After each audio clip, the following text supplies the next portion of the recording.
Interesting thing that I'm going to show you when we head down Dawson Street. I'm going to show you the smallest pub in Dublin City. Woo!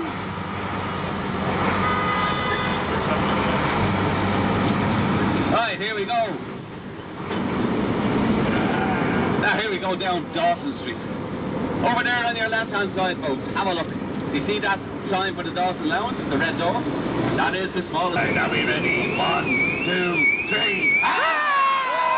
Any of those streets will bring you down to the cultural quarter of Dublin, otherwise known as Temple Bar. Strangely enough, and diet here in this area. Now, as we make our way up this hill,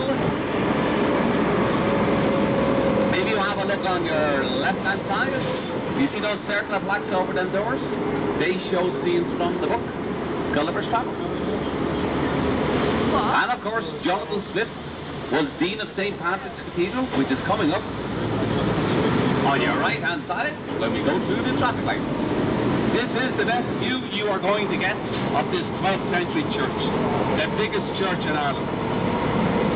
Grind knuckles and muzzles. Excellent. Well done. Now, are you all familiar, Lithuania? Are you familiar with the story of Ballymalone?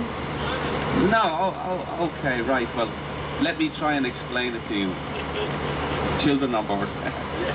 Now, she sold fish on the streets of Dublin. She was a fishmonger. And tell me now if you lose me on this one.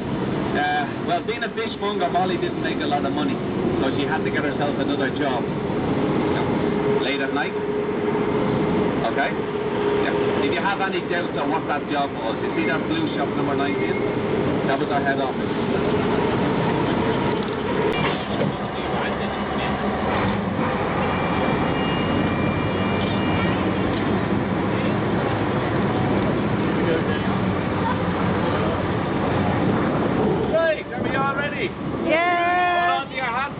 Your cameras, your children, whatever you think is more important.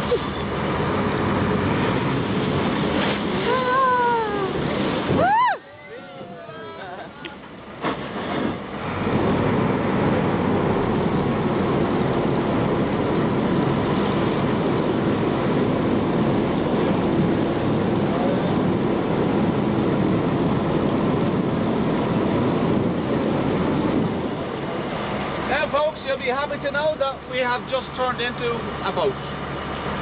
Now this area that you're in, this is called the Grand Canal Basin, man-made, dug out over 200 years ago. Now the reason they dug it out, the merchants of the day, they wanted to get around the country selling their goods as quickly and as cheaply as possible. If you have a look way over there, you see that red lighthouse ship way off in the distance? That's floating on the River Liffey. And then the black and white railings here, these are the 3 lock gates coming in from the River Liffey. The tall ships would sail up the river, come in through a lock gate, and waiting for them here was a barge. They would take the cargo off the tall ship, put it onto the barge, and then a horse would walk along the side of the wall pulling the barge. One horse could pull up to 50 tons of weight, and it was the most successful way to move your goods around the country over 200 years ago. About 30 years after they opened up the canal, the railway came on stream. And once the railway was up and running, that became the quicker, cheaper, safer option to move your goods. Now I'm going to move up a bit further. I'll stop again and tell you some more.